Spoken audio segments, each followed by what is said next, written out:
लेकिन मेरे नौजवानों, मेरे बुजुर्गों, बड़ी चीज हमारे आपके लिए है कि हमारी पार्टी का मान सम्मान और मनोबल नहीं गिरना चाहिए।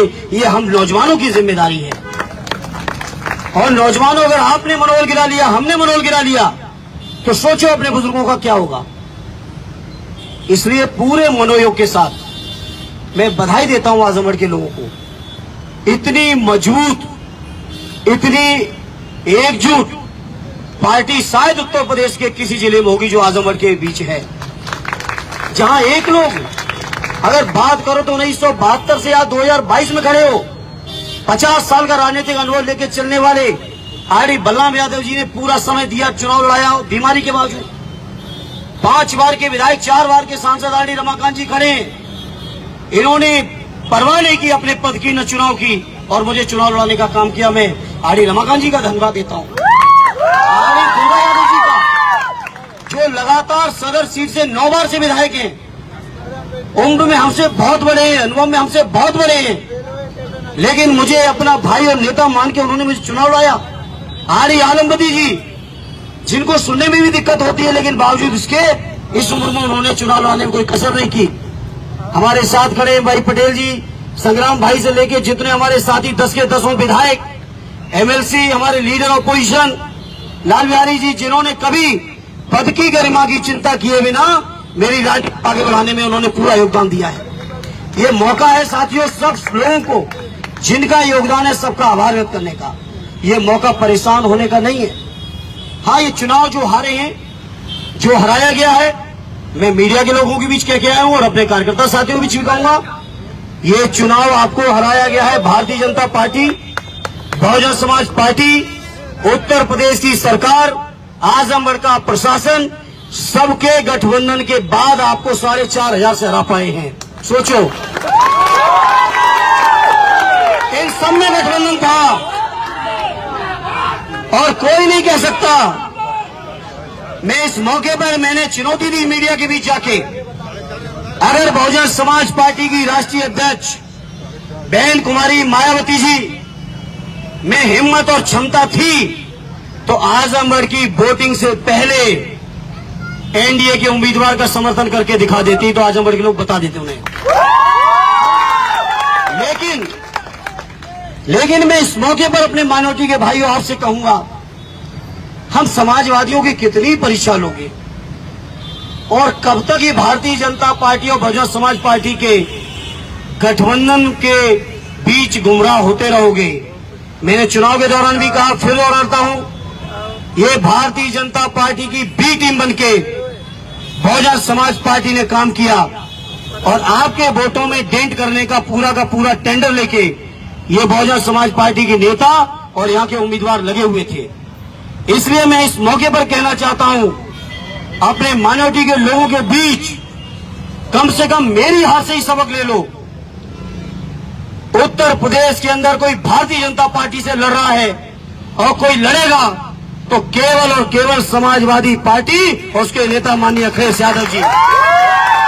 और आप भी जब ताकत नहीं दोगे या ताकत देने में कंजूसी कर दोगे तो बताओ मेरे साथियों, भारतीय जनता पार्टी से कैसे निपटोगे? कब तक धोखा खाओगे? हर मौके पे इन्होंने 4-4 बार सरकार मिलकर बनाई। जब मौका मिला, भारतीय जनता पार्टी की जरूरत पड़ी, अभी विधानसभा के चुनाव में अगर आपकी सरकार नहीं बनी आज उत्तर प्रदेश में, तो इसके पीछे भी बहुजन समाज पार्टी और भारतीय जनता पार्टी का गुप्त समझौता था। और आजमगढ़ के मेरे लोग जो नहीं समझ पाए इस चीज को, कम से कम आज इस हार के बाद बंद कमरे में अकेले में सोचना कि आपकी थोड़ी सी और दुआएं मिल जाती तो आजमगढ़ से भारतीय जनता पार्टी का कभी खाता नहीं खोलने देते। न जाने क्यों आप गुमराह हो गए और बहुजन समाज पार्टी को जो टेंडर लिए बैठी भाजपा से, जो डरती है ईडी से, जो डरती है सीबीआई और इनकम टैक्स से, और सीबीआई इनकम टैक्स के डंडे की बदौलत अगर आप भी गुमराह हो गए तो बताओ मेरे आजमगढ़ के भाइयों कैसे संघर्ष होगा। इसलिए मैं अपने नौजवानों से कहूंगा, कोई बात नहीं, चुनाव हार गए। साथियों ने जिसने वोट दिया उसको धन्यवाद, और जिसने वोट नहीं दिया है, मेरे नौजवानों अभी से उनके घर में जाके पूछना कि आखिर हमने क्या गुनाह किया था जो मुझे वोट नहीं मिला। आज से पूछना शुरू कर दो, और जब वहां से हम पूछेंगे तो मुझे यकीन है आने वाले 24 आते आते शायद ही कोई वोट बहुजन समाज पार्टी के खाते के लिए बचेगा। सारा वोट समाजवादी पार्टी और हमारे नेता माननीय अखिलेश यादव जी के पक्ष में होगा।